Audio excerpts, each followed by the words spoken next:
Hello, Rank Squad. When you think about businesses that are selling through the roof, like Aloe or Allbirds or Aviator Nation, sure, you think about a great product, a cool brand and brilliant marketing, but an often overlooked secret is actually the businesses behind the businesses, making selling and for shoppers buying simple. For millions of businesses, that business is Shopify. Nobody does selling better than Shopify, who are home of the number one checkout on the planet. And the not so secret with Shop Pay that boosts conversions up to 50%, meaning that there are way less carts going abandoned and way more sales going. So, if you're into growing your business, your commerce platform better be ready to sell wherever your customers are scrolling or strolling, on the web, in your store, in their feed, and everywhere in between. It's no secret, businesses that want to grow with Shopify. Upgrade your business and get the same checkout Allbirds uses. Sign up for your $1 per month trial period at shopify.com/ranks, all lowercase. Go to shopify.com/ranks to upgrade your selling today. That's shopify.com/ranks. Hello, this is international football commentator Derek Ray, and you're listening to the Ranks FC podcast.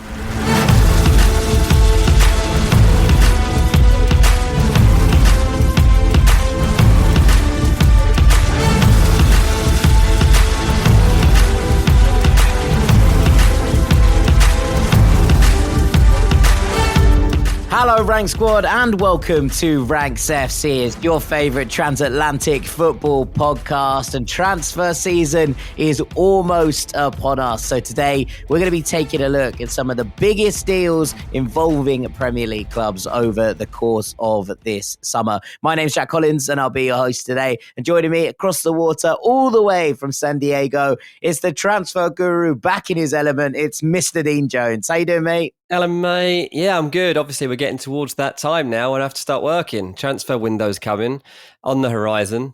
2 transfer windows, in fact. We've got that new little one that starts just before the Club World Cup, which will be new, interesting. We'll see what teams can do, whether they can cheat their way towards winning the Club World Cup by just buying a few players that are handy. Cheat's the wrong word, but you know what I mean. But yes, I'm good. I'm ready. Yeah, it's a bit scam, isn't it? It's like, oh, Man City aren't very good right now, but they've suddenly signed 5 players this week, and now they might win the Club World Cup. How you doing, mate? Yeah, I'm very good. Actually, talking of the Club World Cup, that's what the truth is all about on Friday or this week. Sam, Doogie, and myself talking about the Club World Cup and, you know, where it matters most, who it matters most to, etc., etc. So loads more on that coming on Friday. But yeah, I'm Jack, good, I'll tell you mate. what, just before you move on, I've actually, a patron did message me the other day and invite me to a Club World Cup game. This community, honestly, at Ranks is crazy. Like, especially since I moved to America, the amount of people that get in touch to be like, "Oh, do you fancy this? Do you fancy that?" And yeah, last week got an invite to an Inter Milan game. I don't know, I can definitely go yet, but it's in Pasadena. But yeah, that's the kind of crew, that's the kind of community we've built, mate. So yeah, just thought I'd throw that out there. Yeah, very, very cool. There's loads of bits and bobs. There's a post box. There'll be a post box extra over on the Patreon feed. And of course, our Friday Fiestas over there. It's going to be the home of Dean's transfer shows as well over the summer. So if you're not already, we'd love you to go over there and give it a try over the course of the summer and get involved in what is a wonderful, wonderful community over there. Dean, I know we're not really doing things we love this week, or at least you have loads to talk about. So I'm going to push you into them. But I do have something to say. You're doing the bulk of the work on this podcast, which is good because my shoulders are sore from carrying the podcast for the entire year. So it's about time we got but I did want to start with just something. I wanted to give a shout out to Villarreal because Villarreal are back in the Champions League. And they've been such a great source of entertainment over the course of this season. You know, we've talked about Barcelona a lot. I've talked a fair bit about Celta Vigo as well, who are back in Europe, which is incredible.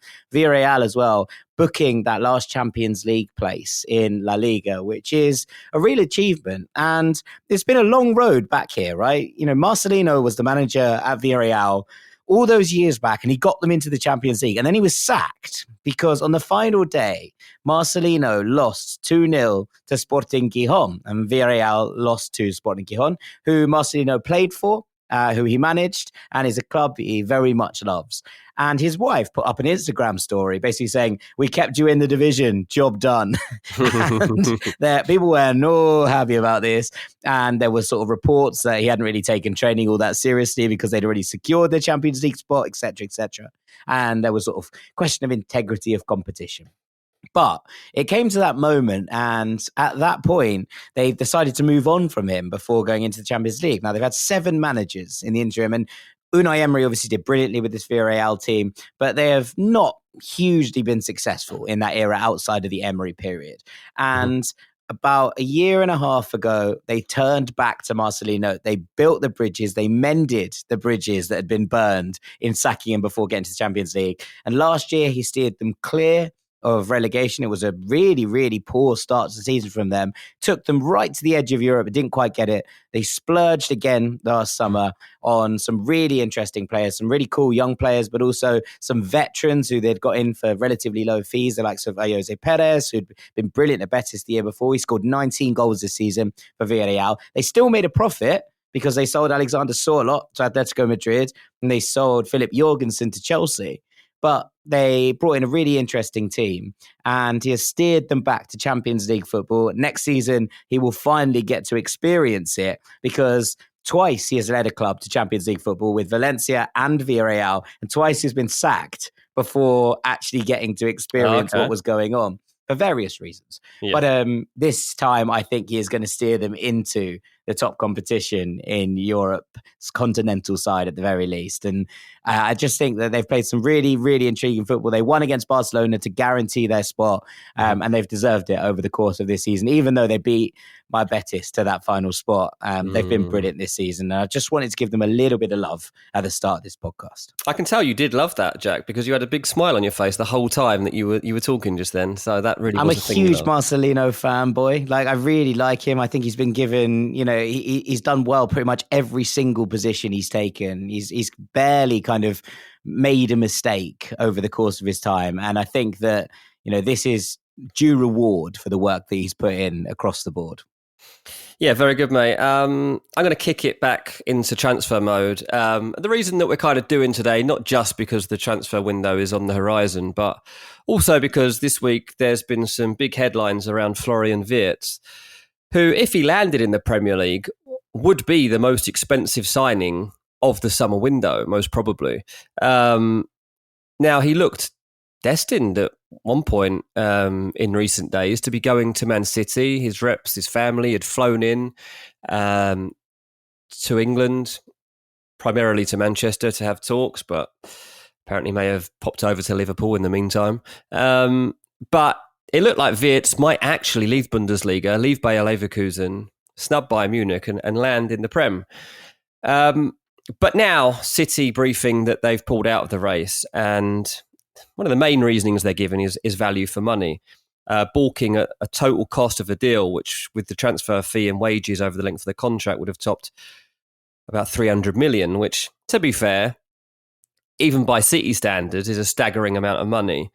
And given that about £125 million of it would be his transfer fee, like, it was a lot to spend on Wirtz. But Man City have liked this player for a long time. I'm still kind of surprised that they're not doing it. And I suspect that it's because they know that Bayern Munich have been so deeply entrenched in getting him over there for so long. And maybe they just hold the edge. I'm not going to go too much into the Wirtz thing right here, right now, just in case that story changes as this episode goes out. But obviously there's been some competition there from Liverpool too. And as a result of that, if City wanted to try and drive the price down, it feels like a losing battle, because if you've got other big clubs in that conversation, then there's no need for Wirtz nor Bayer Leverkusen to kind of bow to any pressure to drop their money. But Wirtz isn't the only big money deal on the horizon in the Premier League. And I think it opens up the bigger question, okay, if not Wirtz, then who? Who will be the highest value player to move in the summer transfer window? But also, which of the big mega money moves that are mooted might actually represent the best value? So we're going to do things a little bit differently on Ranks today.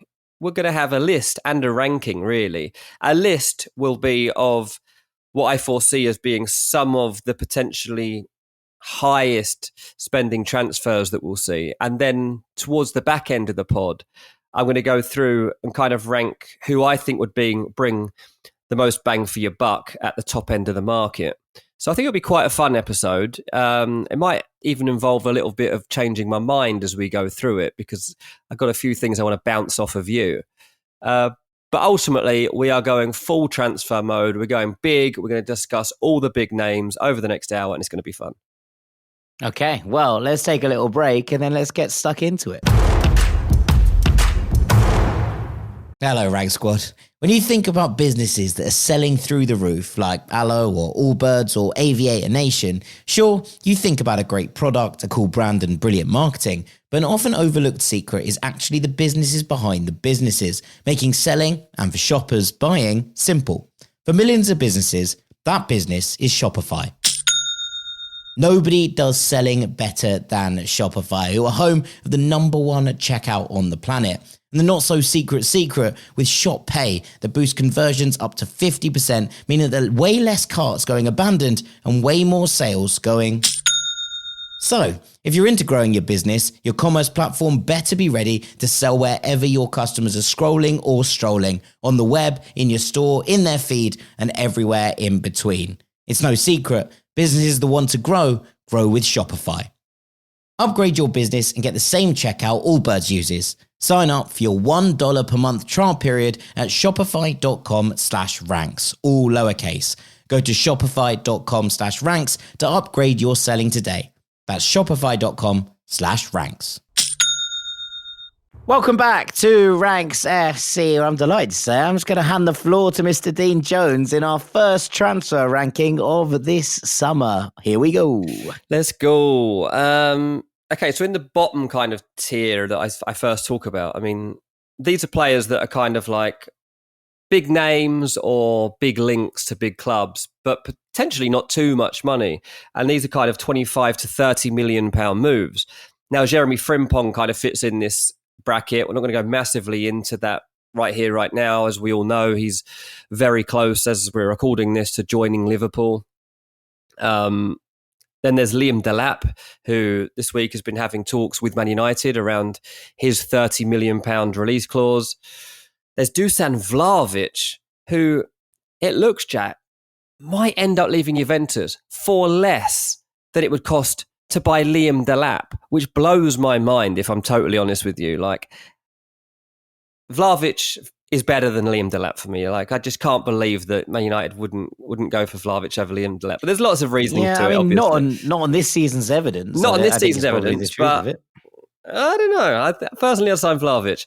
And then I've even thrown Tyler Dibbling into this little bracket, because if teams are going to sign Tyler Dibbling, they want it to be around 30 million. Southampton would rather, if you're going to buy Tyler Dibbling, that you're spending 50 million.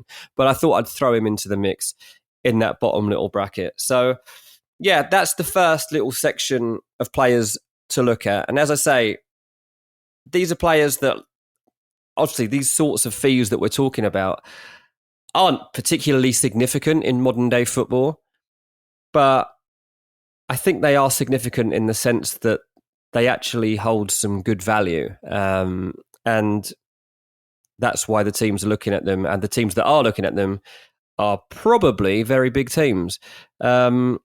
So I'm going to move into the next bracket, and then we'll discuss like where we're at. Sure. Because the next bracket takes it up towards that £50 million mark that I mentioned for Dibbling. And there's some exciting players in here. So you've got Jamie Gittins, who's being linked with the likes of Arsenal and Chelsea, currently at Borussia Dortmund. £45 million is the general point of asking as it looks right now. Milos Kerkez, he's going to be around £45 million. He's being linked to go from Bournemouth to Liverpool. Mark Gahey, he's got 1 year left in his contract at Crystal Palace. He's just won the FA Cup. Plenty of teams looking at him. Arsenal, Chelsea, Newcastle, others. Do Palace cash in? Do they hold out? Difficult scenario. Nico Williams comes into this bracket too, Jack. We're looking at a player there just under £50 million, around £50 million, depends obviously how the currency ends up balancing out in terms of euros and his clauses. But Nico Williams around that mark. And then you've also got Martin Zubimendi, who at this point in time looks nailed on to be joining Arsenal. So yeah, in this little bracket of names where I've got about 9 of them, Frimpong and Zubimendi basically look destined to land in the Premier League as they make their moves to both Liverpool and Arsenal. But generally, how do you view that list of players, and who do you think is the best get, I guess, out of them? So I think this is an interesting kind of bracket, right? Zubimendi, I think you're right, nailed on in terms of it looks like he is going to be an Arsenal player next season. I think that's excellent business. You know, again, the Real Sociedad link rearing its head for Arsenal, but I really do like this. And I think repairing him with Mikel Merino, who had such success together, feels like a really good place for Arsenal to be right now in terms of where they're at, and that rotation in the middle of midfield might potentially allow Declan Rice to play a little bit further forward, where we've seen him be very, very dynamic this season, adding those kind of goals and assists that people were asking for from Declan Rice. So I think that's really smart business. My big thing on this is I just don't think Nico Williams is going to go anywhere this summer. Now, I know that there was a feeling last year that it was like, okay, he'll do one more year and then he'll go. But he's currently having surgery, and there's Champions League football back at the Cathedral, back at San Mamés. I just don't know if anyone's going to spend that money on him off the back of a surgery without seeing him kind of getting back to full fitness, you know, considering the end of the season that he's had. And I think that this season has been a quieter one for Nico Williams. Now, whether that's just because Athletic have been, you know, less kind of trophy winners in terms of what they were doing with the Copa del Rey, and perhaps it's because, you know, the Euros has kind of passed us by now, and, you know, there was a lot of chat off the back of the Euros about his move. I think he's been relatively consistent this season, but without necessarily being as explosive as he was at the back end of last. I wonder if there's just a thing there where he ends up staying for one more year. And I know I said that last year, but I do think that my gut feel at the start of last summer was, I don't know, he could go after the Euros. My gut feel this summer is, I think he stays. And I'm interested to see how that one plays out and who comes in for him and how that one shakes, especially now that the Barcelona link has quietened down with the season that Rafinha's had. Now, whether that livens up again in the summer or not, I don't know. Maybe a different question. But I've just got a funny one with Nico that I think he ends up staying at Athletic Club for another season. Kerkez, I think, is a really good get here around this kind of price. Like there was obviously some talk about where Liverpool were going to go in the left-back conversation, where they were going to go to Anthony Robinson at Fulham. And, you know, obviously from a selfish and personal perspective, I would love Anthony Robinson to stay at Fulham and play for Fulham again. But equally, I feel like there's only one player in the Fulham squad who you're going to get that kind of value or that kind of money from, and it's Anthony Robinson, who's in his kind of prime years now and very much the standout player, I think, in this Fulham side. So I think they're getting Kerkez for that kind of value, which is about the same I think Fulham would be asking for Robinson. You're getting a much younger player in there, and you're getting a player that, you know, could be your left back for the next 7-8 years if you get this right and it all works out in a way that you just can't have with Robinson given his age, you know, at this point in his career. So I'm intrigued by what they do there, but it does look like that Kerkez and Frimpong partnership is something that Liverpool are going to be going forward with if everything goes to plan. How they address that, what that looks like when, you know, how their midfield balance looks next year, I think is going to be very interesting. Because if you have two players bombing forward in the way that Frimpong and Kerkez like to do, you're probably going to need an extra midfielder in there alongside Gravenberch, who's done a lot of work at right back this season, just to make sure that the balance feels right. And I'm intrigued just as to how Liverpool do that, especially if they're linked with Florian Wirtz, right? Like, because suddenly you're like, how does this add up in terms of the system? Unless you're completely switching it and you're going to wing backs, I don't know how that works in the current situation that you're in. So that was intriguing to me as well. Tyler Dibbling at £30 million. Look, I know there's a lot of people completely convinced by Tyler Dibbling. I am not one of them. Like, I think he's an incredibly exciting player. I thought he played with a fearlessness that belied how poor Southampton were for much of this season. But equally, in the moments where they've been best, Tyler Dibling's often been off the pitch. And I think that, there was a reason that they became a little bit more defensively astute towards the end of the season when they decided to use him as an impact substitute. And I think that his value skyrocketed because of how much more dangerous he looked than everyone else within the Southampton team, rather than because he's this player that is definitely going to be a well-being. That doesn't mean he's not going to be. It doesn't mean that he's not an excellent footballer, none of those things. But the fees that were being thrown around for Tyler Dibling earlier on in the season were astronomical. And I wonder if there's just actually some sense in him getting another year under his belt at championship level and just proving himself that he can make that jump and kind of be the consistent player do you want someone to be when you're spending that kind of money on them, at this point in his career. So I think some really interesting names there. Do you think that Gay will leave? That would be my question to you, because there's obviously been some big chat about Ebere Eze, and I'm sure you'll come on to him later. But now Palace are in Europe. Now they've got an opportunity to see that, and obviously Gay is the captain there. I have a funny feeling that actually this Palace side might be kept together a little bit more than if they had lost that cup final at the weekend.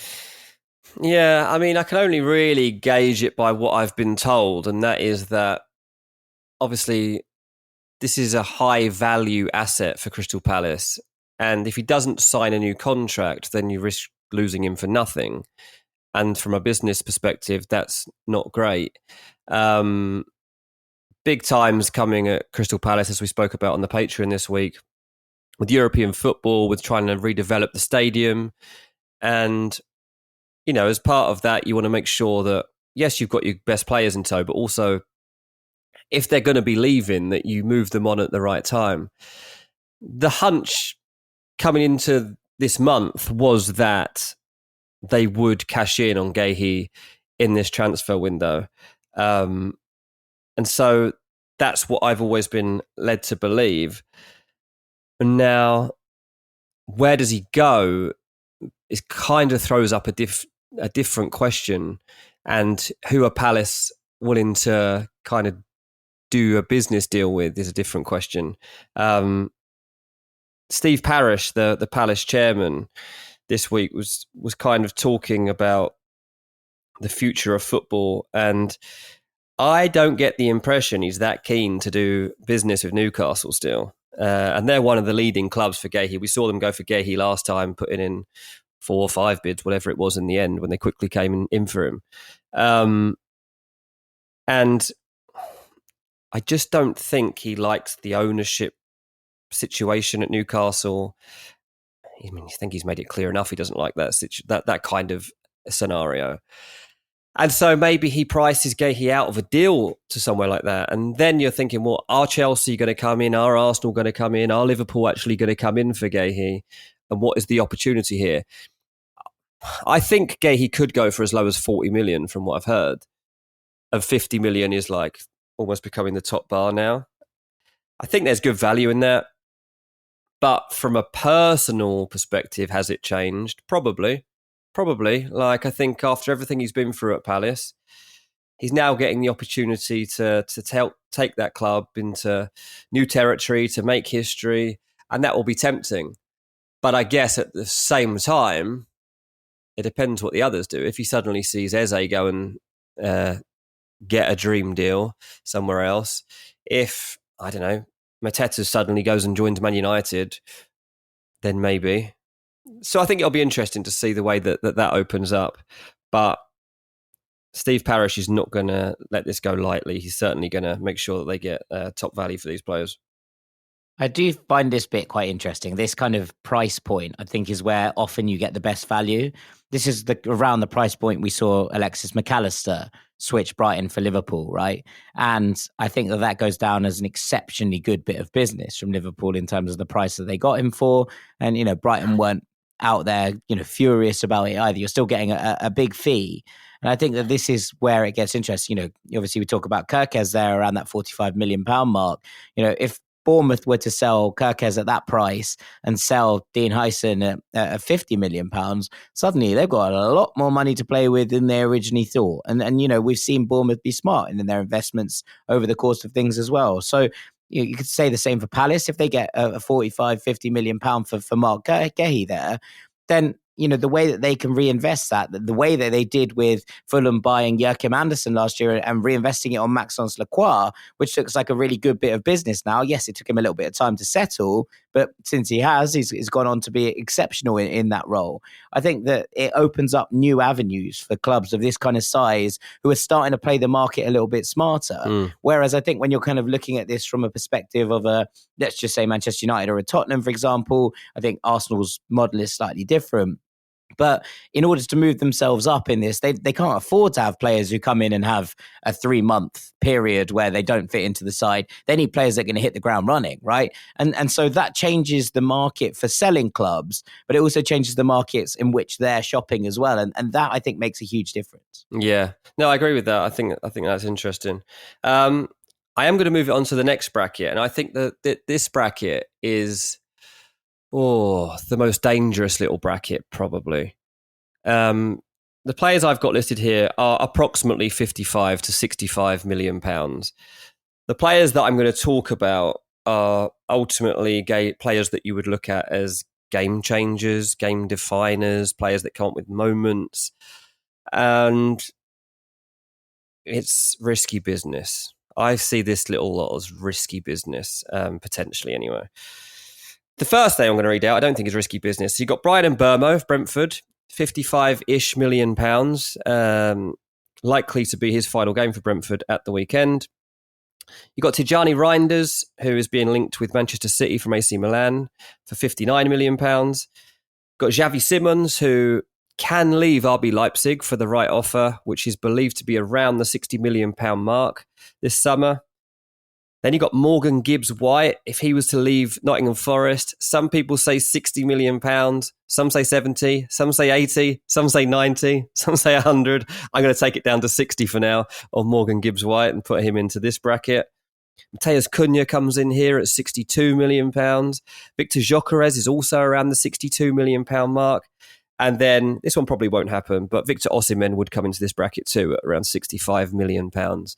At the moment, Osimhen not looking likely to land in the Premier League, but I'm not going to totally rule that out until it's done elsewhere. So I just find it interesting because let's pick Cunha, for example. Man United progressing with a deal for Cunha. It's an interesting deal and perhaps an easy deal to do for them because there is a trigger figure that you can hit and get him. You can pay it over time. The player is keen on the deal. It can be done very quickly. And he's got good output that suggests he could immediately increase your goal contributions for next season, which Man United absolutely have to do. The problem with Cunha is he seems to be overachieving in terms of XG and also in terms of the spots where he scores his goals from isn't necessarily always repeatable. So when you think of players that overperform on their XG, who would be huge stars, you might be looking at Messi and Ronaldo and the way that they've always overachieved. But they were from different areas, right? What do you think of Cunha and where he scores from? You're usually thinking screamers or whoa, that was really impressive or magical, whichever way you want to spell it. I've just got a little bit of concern about whether Cunha can definitely recreate what he's been doing at Wolves at Man United. And I do think it's a little bit of a gamble going for this. I understand they need somebody. And yeah, I probably do think he's more fitting than, say, Garnacho. Am I 100% convinced that this works? No. And that's why I'm really intrigued by this little bracket. Yeah, I think you're right here in that I think there's a lot of players here who are risks. And part of this is always the sense of, when you drop someone out of one system and into another, are they going to hold up in the same way? I'm always a little bit wary of Pep buying centre midfielders because often they come in and find that they just do not have the capacity to do what he wants, which is why he continually turns back, as we saw again at the weekend, to the players that have been there for ages and ages and ages, even if they don't necessarily fit the system in the way that he wants. However, I do think Tijani Reinders would be a very, very smart pickup for Manchester City. I think he's the kind of plug and play. He's walked into a Milan team who have been pretty dreadful all season and been, by my count, far and away their best player. He has been consistent over the course of it. He's been asked to do a number of different things. He's done them all pretty well in the heart of that midfield, and he's been let down a lot by the players around him and also this kind of mad chaos maelstrom of everything that seems to be going on in Milan at the moment. So him, I have slightly less concern about. But I think you're right with a lot of these players, right? Bryan Mbuemo, who is a wonderful footballer, also works best, I think, when he's playing in a system that has multiple attackers working in the same way. But he doesn't really play as a winger. So you're kind of looking at this and thinking, well, how do Brentford play? There's a lot of long balls. There's a lot of, set piece work. There's a lot of long throws. Now, that's not to reduce everything that they do. But I think that there is a sense that Thomas Frank plays quite a distinct footballing style. That's not to say he's not adaptable, and it's not to say they've done haven't done different things in the past. And I think Mbuemo is a really, really good player when it comes to, being able to hit the back of the net, find space for himself, and pop up in key areas to get the goals that you need. But am I signing him if I'm Newcastle as a replacement right winger for Jacob Murphy? Probably not. Probably not.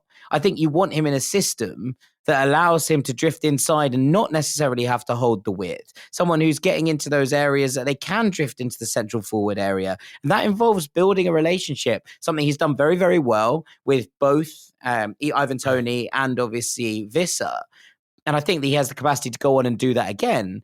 But equally, is he a plug and play player who's going to hit the ground running immediately? I'm not 100% sure. I think he's a wonderful footballer, but I think that there is a level of it that, what he's experienced at Brentford is not necessarily what he's going to get elsewhere. And I think you can make this argument for a few of these players. Mateus Cunha, main man in this Wolves side, the talisman, the guy who they give the ball to when they need something to happen. He signed for Manchester United. Will he fit into this system? Yeah. He plays behind the striker in a very similar system, under Vitor Pereira. But is he going to look to his left and see everyone passing the ball to Bruno and throw a hissy fit? Very possibly. Very possibly. He's not the kind of character that's going to quieten down when he feels like something isn't working for him. Now, maybe Man United need a bit of that attitude. Maybe they need to spread the load in terms of goal scoring and chance creation and all of those things.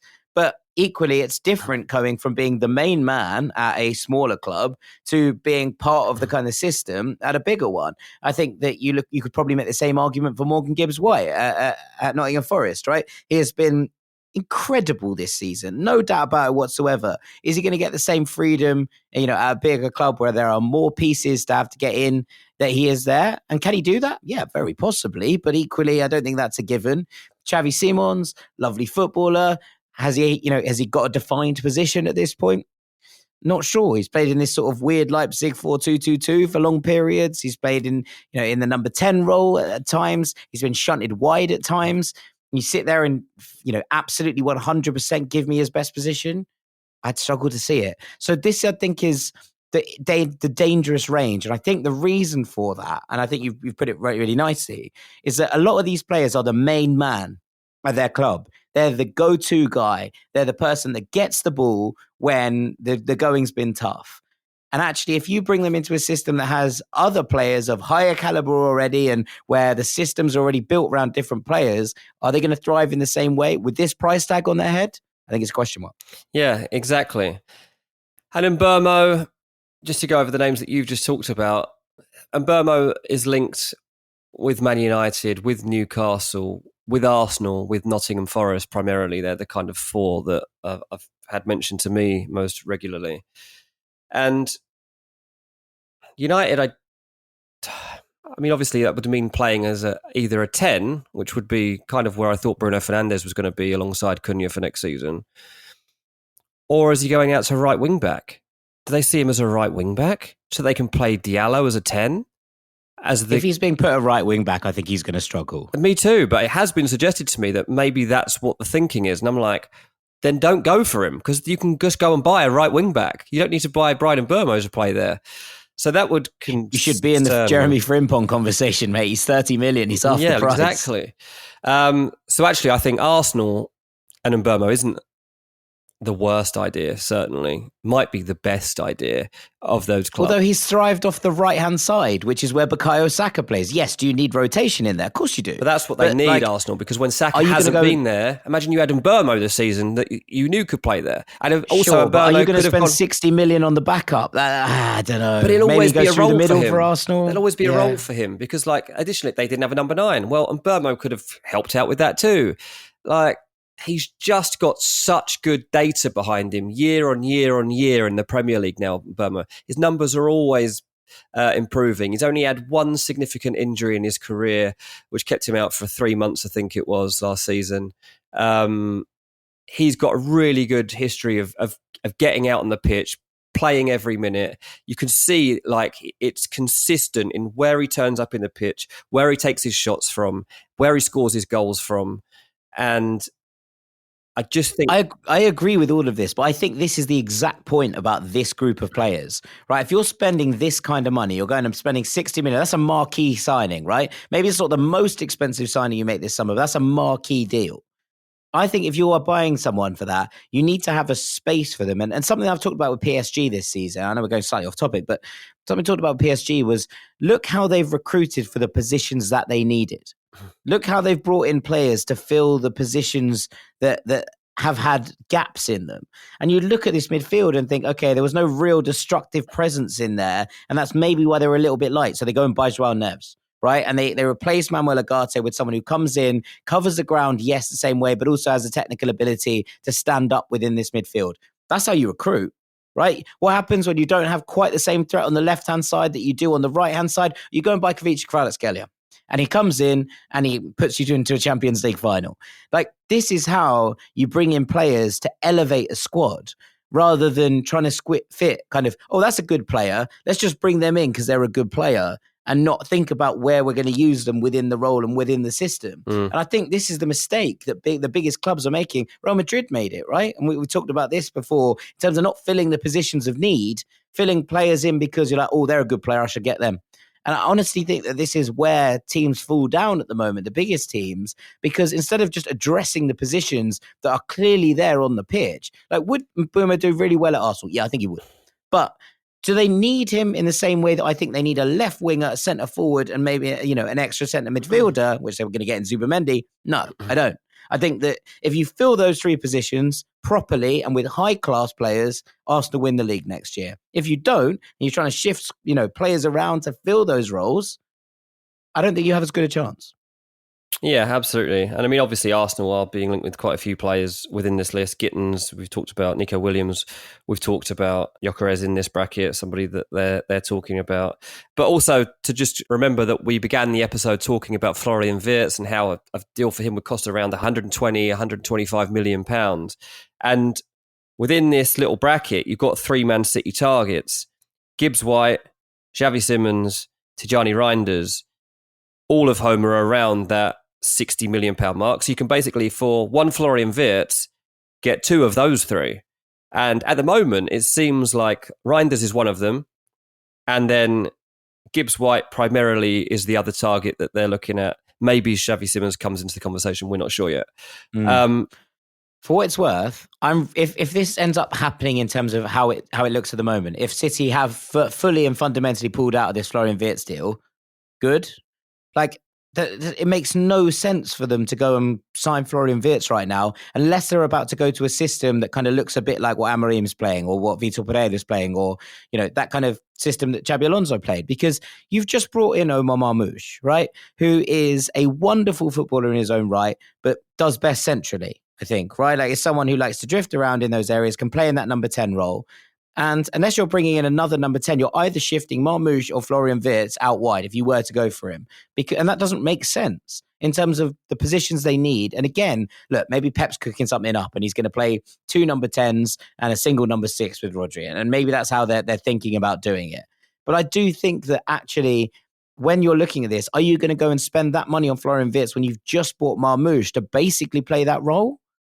It doesn't make sense to me. And that's why I think Tijani Reinders makes loads of sense, because they're desperate for bodies in the middle of the park that can technically progress the ball, but also are physically not going to be completely overrun in the Premier League next season as they were this year, sans Rodri. But I think that when you're kind of looking at it from okay, well, if you're going to play those players and Rodri's going to come back in and you are looking at a Reinders, where are you fitting Wirtz and Marmoush in the same team behind a Haaland, who's going to, in a way that makes it work? So I think that makes far more sense. I'd still be a bit wary about them signing Gibbs White, but I think that at least you're kind of doing that at half the price. That's a slightly different gamble.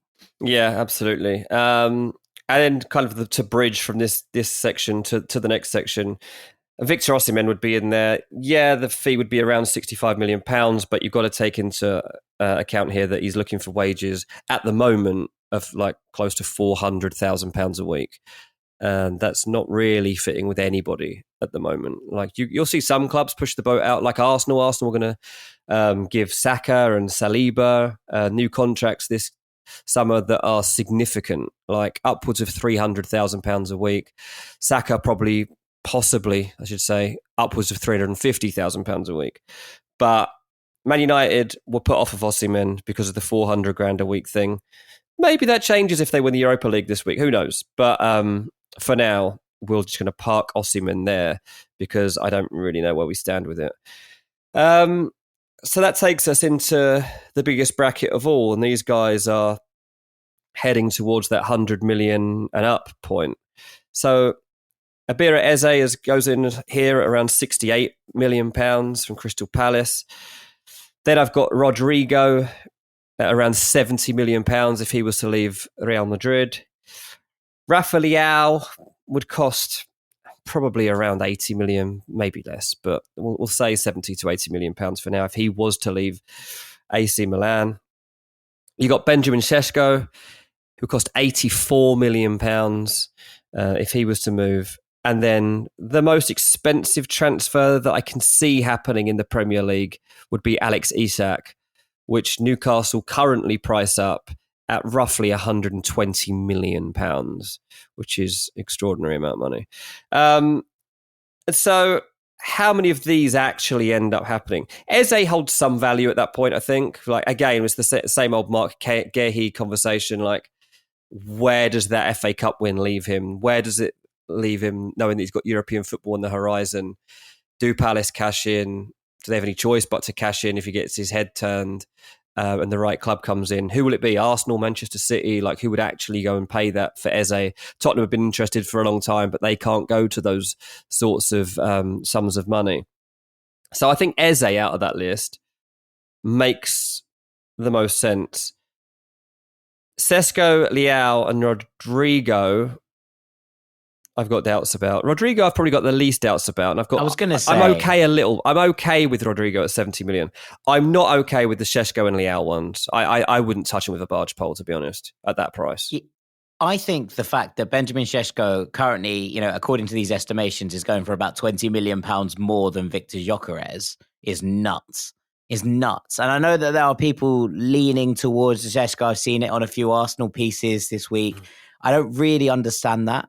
Like, I like Sesko, but I think he has major flaws in his game. Yes, he's a lot younger, but I think that when you're looking at Gyokeres and what he's done again this season, now he might not win the European Golden Boot. It takes one goal from Mo Salah or Kylian Mbappe on the final day of their league seasons to overtake him in the standings. But in a season where Sporting were an absolute hot mess for a fair period of it, and in a period where he wasn't really in the team and they felt like they were trying to push Conrad harder because they thought they might lose him, he's still gone and bagged this amount of goals is ludicrous. And I know that there are sometimes a little bit of reticence from Premier League clubs on spending that money from the Primeira, but most transfers from Portugal have gone relatively well. I think if you look in the last few years, most times that clubs have gone and spent that money in Portugal, and obviously Gyokeres has a history in terms of scoring goals in the Championship on top of everything else, like that makes far more sense to me at that price point than Sesko at 84, who still feels quite one-dimensional to me in terms of what he's bringing to a table. Now, again, that's not to say he's a bad player. I just think this is a lot of money. And I know that Arsenal have liked him for a long time. I know that there is this kind of gentleman's agreement. But at 20 million more than Gyokeres, I could have understood it if Gyokeres was still at that 100 million mark, right? That they were talking about beforehand. I could have been like, okay, but 20 million cheaper, I think you go with the tried and trusted at that point. And I think that that's where that one falls down. Rodrygo at 70, I think is good business for someone. I think that someone is going to bring in Rodrygo for £70 million and he's going to be absolutely excellent because I trust his work rate. I trust his ability to get things done. I trust his clinicality in front of goal. We've seen him do it on the biggest stages. He was unfazed by playing at Real Madrid in front of that crowd at the Bernabeu who expect so much.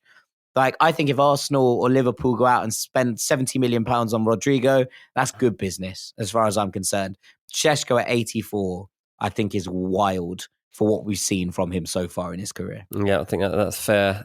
And then that brings us on to Alex Isak, who Arsenal have kind of considered as unattainable. They believe that he's not going to drop to a level of spending that they can actually reach. They also aren't and haven't been convinced that he actually leaves whatever happens. Now, Isak's current contract at Newcastle isn't a particularly high one. There needs to be change there if he is to stay, in my opinion. Obviously, there's still the caveat of, are Newcastle in the Champions League or not next season, and how would that change things? But Liverpool, I believe, / I'm told, are interested in Alex Isak. And this little Wirtz flirtation has got me wondering. Because I don't know if they'll necessarily go through with Wirtz as we sit here right now. And at 120 million-ish pounds for a style of player that they don't obviously need right now doesn't make that much sense to me in that setup. One thing Liverpool do want and need for next season is a centre forward. And Alex Isak is extremely reliable. He would fit them well, and he's around the same price point as Florian Wirtz.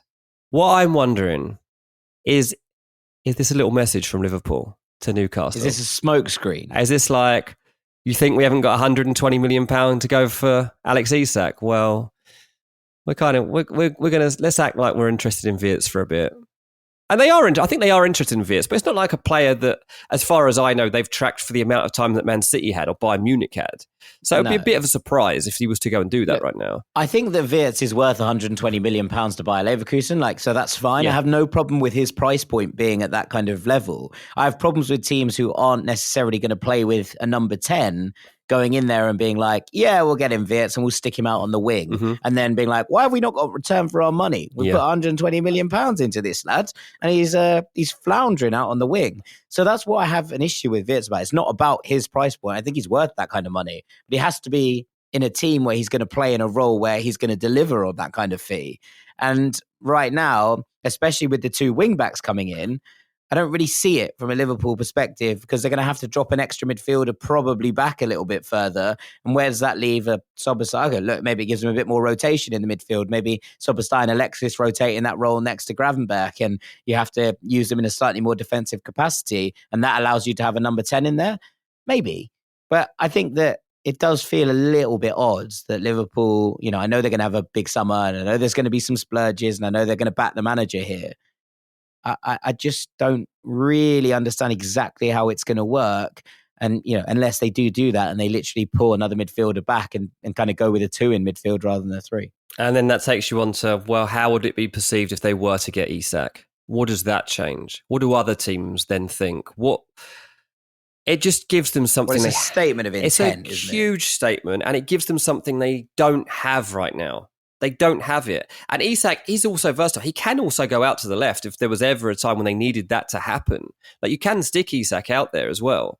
So, but the plan would obviously be to sign him centrally, get rid of Darwin Núñez, move on from that, put that in the past, and say, who's the best striker in this league we could actually go and get right now? And whose head can we turn? And I'm sorry, Newcastle fans, but I refuse to believe that Isak wouldn't consider this, even if Newcastle were in the Champions League. Like, this would be, as a player, you look at what they've just done in the first season under Slot. You look at the way that they play football. You see, there's not many places that would kind of even compare to playing at St James's Park, right? Like, the fan base that you get there, 100%. very difficult to replicate. But obviously, like, Liverpool's similar in fact that they'll die for the club. They are like, the whole city is that club. Well, two clubs maybe. I was going to say, I was like, you've just killed all our Evertonians. It's alienating half the city. You're alienating fan bases all over the place. You're pissing off Newcastle. You're pissing off these lads. Like, it's all over the place. I just think this would be extraordinary, and it would be such a huge moment in the summer for Liverpool to actually just go and put a big offer out there for Isak. So let's see if they do, first of all, follow up their interest in Wirtz with an actual firm offer. And if they don't, then at least we all know that the fact they considered signing Florian Wirtz means they have got enough money. It's in their pockets right now to say, actually, let's just go and spend it on Isak and let's really rail some people. That would be very, very interesting if they do put that money on the table. If I was a betting man, my money would go on Alex Isak being at Newcastle United next year. I think at that price point, a lot of people are going to be like, that's just too rich for my blood. And I think that Liverpool have, a fair amount of holes to fill elsewhere. We're talking about those deals for Frimpong and that deal for Kerkez. That's what, 80 million on the table already, kind of just shy of it. That's a big outlay to begin with. And yes, obviously there is money to spend because there wasn't that money spent last year, but equally, what are they going to do from those kind of left wing spots? Are they going to go into different areas? I think Liverpool will sign a number 9. I just don't know if they're going to sign an £120 million number 9 at this point. So we'll see. But I think it's a very interesting thing. Let's take a little break. And when we come back, let's talk about some of the value in these signings, shall we? Hello, Rag Squad. When you think about businesses that are selling through the roof, like Aloe or Allbirds or Aviator Nation, sure, you think about a great product, a cool brand and brilliant marketing, but an often overlooked secret is actually the businesses behind the businesses, making selling and for shoppers buying simple. For millions of businesses, that business is Shopify. Nobody does selling better than Shopify, who are home of the number 1 checkout on the planet. And the not so secret with Shop Pay that boosts conversions up to 50%, meaning that there are way less carts going abandoned and way more sales going. So, if you're into growing your business, your commerce platform better be ready to sell wherever your customers are scrolling or strolling, on the web, in your store, in their feed, and everywhere in between. It's no secret, businesses that want to grow with Shopify. Upgrade your business and get the same checkout Allbirds uses. Sign up for your $1 per month trial period at shopify.com/ranks, all lowercase. Go to shopify.com/ranks to upgrade your selling today. That's shopify.com/ranks. Welcome back to Ranks FC. All right, Dean, we've seen these numbers now. What do you consider to be the best bang for your buck in here? Okay, so I'll do a 5-1 here and go back to old rank stuff. At number 5, I do think that Martin Zubimendi at £50 million is great value. I think that when you consider what Arsenal have got in their squad makeup right now, when you consider the level that the player's at right now, is a reliable midfielder that can fit into the systems that Arsenal are going to deploy, but also beyond that, gives you an extra dimension for your best midfielder, Declan Rice, to go on and take himself to another level. I think you're unlocking 2 things at the same time here. You're upping the level that you've got to play alongside Rice, and then also giving him something else to strive towards. Obviously, there's competition for places in there at Arsenal too at the moment, which I think is a good thing, that those players need to be kept on their toes. It remains to be seen whether Thomas Partey stays around. I know they're trying to do that. But ultimately, I think that signing is risk-free. I'm going to say risk-free at £50 million. Yeah, I'd agree. I think he's a wonderful footballer, and I think that there is so much to be gleaned from that in the Arsenal midfield. As you say, being able to rotate in there, allow players who are out of form perhaps to just have that opportunity to take a breather and get back to it. You know, if there are injuries, it gives you options to play in a slightly different way, in a slightly different manner. Yeah, I like it as well. I think it's a good deal. Cool. At 4, this one's a bit more out there. I've gone for Xavi Simons because, yes, there's some risk here, but he's 22 years old. We've known of him for years, right? He was 22. We've known him for 10 years already, it feels like.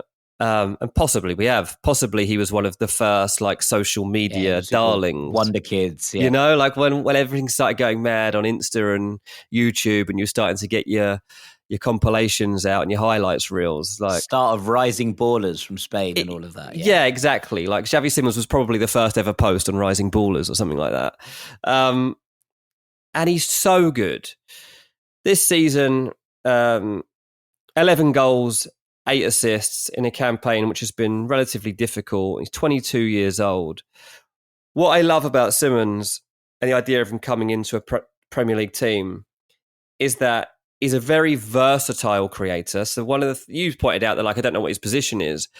At this stage, that's okay because you can decide his position in the next year.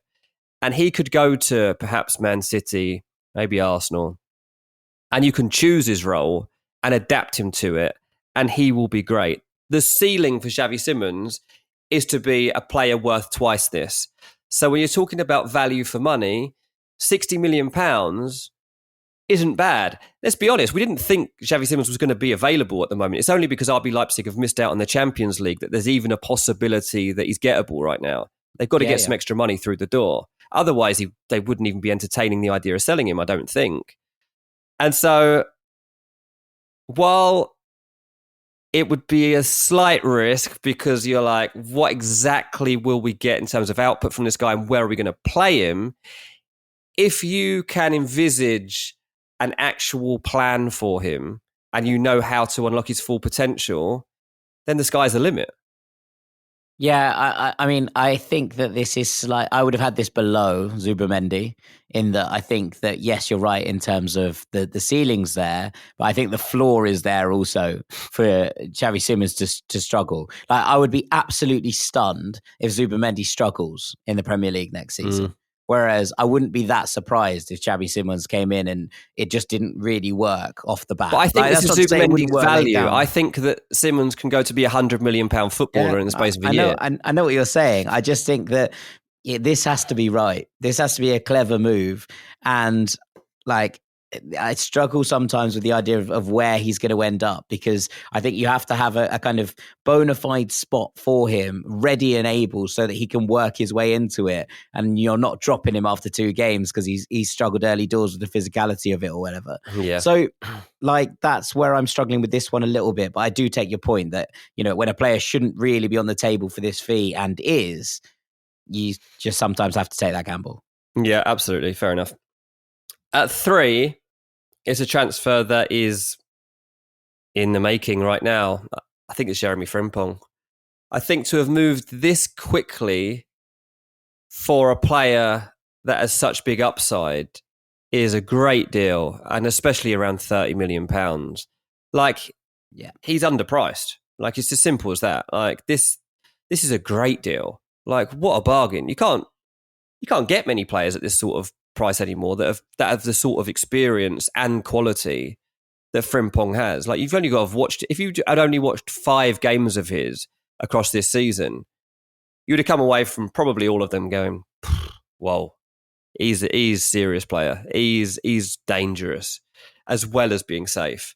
And I think that those two things combined, an attacking fullback, undervalued, and replacing immediately a hole in your squad that is huge in Trent Alexander-Arnold. And look, I've obviously still got Conor Bradley. It'll be interesting to see how Liverpool exactly move out of this Trent era. When they were looking at Dean Howson, one of the reasons I was told that was because they had to find new pathways of playing out at the back and how they were going to kind of format the team. And to have Howson's unbelievable passing from the centre of defence was something that they loved, whether it was short going through the middle or pinging it out wide quickly when he spots a chance. Obviously, that hasn't happened, and Howson's making a £50 million move to Real Madrid instead. But straight on the back of that move that Howson makes to Real Madrid, they've secured the deal for Frimpong. And I think it's because like that Trent hole had to be fixed. They had to know what they were doing. And maybe if they got Howson, things would have been different. Maybe not. Maybe they'd have still gone for Frimpong. I'm not sure. But I just think that, at number 3, having Frimpong coming into Liverpool at £30 million, no-brainer. 30 million is a steal for Jeremie Frimpong. Like, absolutely no doubt about that. This deal, I'm a little bit wary of, just in a couple of ways. One, I think that he's not hugely played, right back in a back four. It's not been something that we've seen him do loads and loads and loads. He's often played at wing back. And interestingly, towards the end of last season, when Bayer Leverkusen were trying to get over the line, he actually played further forward a lot of the time. He played in the front three in order to, one, create from those areas, and two, allow them to have a little bit more security in the back when they were playing that system. So I am a tad wary of what that looks like, but I think that at that price, he could even end up being, someone that is allowing Salah to rotate a little bit more as he continues to get older. He plays a bit further forward in games where they're a little bit more under the cosh. Maybe we see a bit more of Conor Bradley, and it gives them options in games where they are on top in terms of someone flying forward to make a difference. So I think that there is definitely scope for this to work out beautifully. I'm not 100% convinced that it's going to be at right back, or that they have to switch the system around in order to make it work, especially with Kerkez looking like he's coming in on the other side. But I think at this price point, it's a no-brainer. So I would agree in terms of value for money. Okay, brilliant. Now, number 2, Dusan Vlahovic. If he... At 25 million. At 25, even if he got to £30 million, like, why is everyone not doing this? Now, obviously, it's been a weird year for him, maybe longer than a year, to be fair. It's been a weird couple of years for him. He has just never really got going at Juventus. Yeah, his goal-scoring returns aren't actually that bad. Like, from starts this season, he's basically got 1 in 2 when you consider the games that he started this season for Juventus. It's actually fine, in my opinion. He has got a proven track record going back to when he broke through on the scene. I mean, I'm a little bit biased here because I literally fell in love with Vlahovic the first moment I saw him. And because you were sat next to me in a pre-season game in America when we watched Fiorentina. So, like, I've always, like, had Vlahovic, like, very high in my estimations. But obviously failed to agree a new deal at Juventus. Whatever happens, he's going to have to take a pay cut from the deal he's on now, I think. But he's 25 years old. A player that previously people have looked at and think when Juventus signed him, he's just so much more than a 25 to 30 million pound player. Where does he fit best? I don't know exactly. Like, in the past, Arsenal have been linked with him, Chelsea have been linked with him, Man United have been linked with him, Newcastle have been linked with him. The newest link right now is Nottingham Forest. Like, if Nottingham Forest, who have already got his Serbian teammate Milenkovic playing for them, they want a new striker in the summer. Vlahovic, for me, going to Nottingham Forest at 25 to 30 million pound. Wow. Like, as a Forest fan, I'll be like, what? We've got Vlahovic up front. This is mental. I think he can be a good tactical fit for a lot of different systems. He's clearly got a lot to prove at this point. I don't know what his ego's like, but even if he's got a big ego, I don't necessarily think that's a bad thing for a number 9 to ever have. The fashion in which he scores goals is just amazing. Like, he can turn on a sixpence and shoot. He can get on the end of a cross. He'll score volleys. He's a beautiful number 9, mate. And like, if to sign a player like that for this kind of value, I just can't believe there aren't more clubs like just ramming this deal down right now, being like, I am doing it. Yeah, I mean, I think the wage demands are probably going to be an interesting one here, and seeing what that kind of looks like. I do think he's going to have to take a step down that's not always a bad thing. Look at someone like Moise Kean, right, who left Juventus last year, went to Fiorentina, basically the reverse Vlahovic route, and has absolutely set the place on fire, right, with his goal-scoring return over the course of this season for Fiorentina. And sometimes it takes that step back. And also, maybe Vlahovic never really is going to be that world-class elite number 9. That's okay. But at 25 million, you can take a gamble on that. You know, we saw Bournemouth spend 50 million last year on Evan Nielsen, who's a wonderful footballer.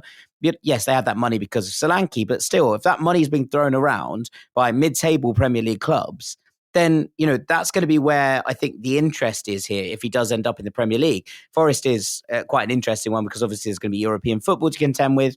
But I think that you're looking at that. If Fulham spent £25 million on Dusan Vlahovic, I'll be over the moon, right? Like, I think that would be a really interesting move for a club, you know, in Fulham's kind of position right now. Mm-hmm. But I wonder if there are going to be bigger names, maybe with less of a budget, fine, but like bigger names in the mix here in terms of, you know, where do Villarreal go when they're looking for a striker to take them back to the top of the podcast for next year's Champions League? Could they bring in a Dusan Vlahovic kind of figure and rejuvenate his career? When you're looking at this thinking, you know, where are Eintracht after selling Omar Marmoush? Are they going to potentially spend some money on a number 9 to go alongside Ekitike this summer? Or they could lose Ekitike at this point, right? As well at the same point. So that's the kind of move that I think would be a really interesting one for Vlahovic. I don't think he should now be going to a club who are challenging at the very top of the table. I don't think an Arsenal or a Liverpool at this point should be signing a Vlahovic, but I think someone could get a huge upside striker for a relatively low price point. And I think that when you're putting it in that context, there's definitely value in this transfer. So whilst I think that there are more drawbacks than you potentially pointed out there, and that there are issues that have meant that it's not just under one manager at Juventus he's really struggled, but, you know, under a number of them and a number of different systems, he's not been able to find his feet. It might just be taking a step backwards in his career that actually allows him to start progressing again where he has fundamentally stalled. Okay, that's cool. Now, at number 1, and to round off this episode, there's a player who, look, Vlahovic, a lot of his success would probably rely on the service he was getting.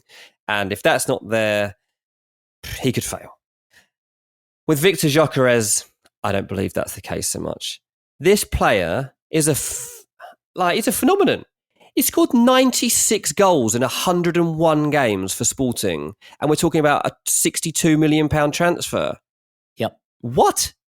Like what? Yeah, this is it's hugely undercut, right? When he was being talked about £100 million, I was like, okay, I don't think anyone's going to go near that. But I think people would have bit at the £80 million mark, and now we're talking about 60. Like, that's wild. It is, mate. And obviously, like, can excel as a 9, but also you can play him off the flank. You can play him in a front 2 if you wanted. Like, he is versatile in that sense. And I wouldn't play him off the flank. But I don't mean off the flank, but you could play him. Yeah, you could. In the way that Darwin played off the flank at Benfica for a bit. Yeah. That's not where you're going to buy him to play, but you could. And Gyokeres would be fine. And I just think, like, given, say, Arsenal, for example, their style of play, no wonder they're looking at this deal. There's obviously reports about Berta versus Arteta over whether they go for Gyokeres or Sesko. I mean, just for me, it's Gyokeres every day of the week. At £20 million cheaper, it is 100%. Like, if Sesko was 10 million less and you were like, I'm getting a younger player, I could maybe be like, yeah, I could see where you're coming from. But when he's different. Young, I just don't get it. I just think they're too different as well. And I think that Gyokeres is a better fit for Arsenal. So yeah, let's see what can actually come out in the wash here and what they can actually do, because he's 26, Gyokeres. He's the one thing that I find intriguing about him is that this is a player that will not just move on the spur of the moment or be guided by money. I believe that when he joined Sporting, he immediately started scoring, obviously. And I was told very quickly, like, he might never go back to England because it's not actually his dream. His dream is to kind of end up at Barcelona. Like, he believes he's that good that that's the kind of level and club that he ends up at. And he's not that bothered. Obviously, for those that don't know, he was at Coventry City in England where he had a good goal scoring record, but it was 43 goals he got in 116 games for Coventry City. And he's now playing at a bigger club and he's scoring almost a goal a game. So I think Gyokeres, like knowing where he wants to get to, will think about this very carefully. There are links to Man United, obviously, because his old boss, Ruben Amorim, is at Old Trafford now. And I know that even though United have been moving forward with Liam Delap, that Gyokeres has remained in conversations. And that's probably because Amorim knows he's a sure thing. He doesn't know that Liam Delap's a sure thing for next season, scoring goals. What's he got this season? Like 12 for Ipswich. You got Gyokeres, who just scored 50-odd for Sporting in a tricky season, banging in hat-tricks all the time. Like, he is such a sure thing. Like, yeah, I agree. I just think that this is the transfer of the summer. Like, even if Alex Isak ends up being like the highest value transfer, Gyokeres, especially if you're Arsenal who are looking to elevate, like you say, get to that final level, unlock trophies. Surely this is the man. Brilliant player. Yeah, completely agree. I'm a huge Gyokeres fan, and I've loved watching him tear things up in Portugal. But it is time for him to go and try and set the world on fire as well. I would just add to this. I think if you can get Rodrygo for £70 million, and look, I would have my doubts considering that's what Man United bought Casemiro for Real Madrid for, a couple of years ago. If you can actually get Rodrygo for £70 million, I think you have a potential Ballon d'Or winner on your hands. Like, that's how good I think Rodrygo is. I think if you put him in the system on the left-hand side where he prefers to play and you let him thrive and you give him the keys to castle over there, I think you have a potential Ballon d'Or winner in your hands. And I think if you can get him for £70 million, that's the best value deal of all of this. But I don't think you can. And I think at £100 million, it probably goes down the value rankings list, if you know what I mean. But I do think that if that is a price point that Real Madrid were willing to deal at, then there should be clubs left, right and centre all over it. Very good, mate. I think that's a wrap from me.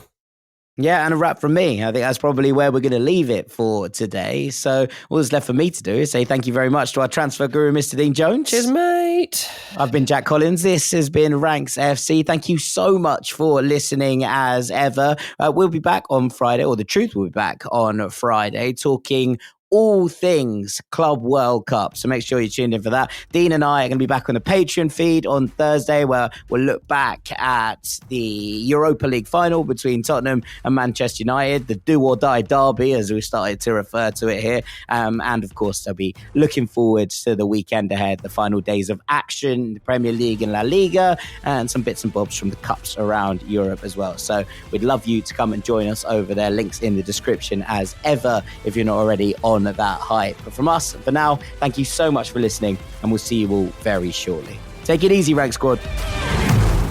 Peace.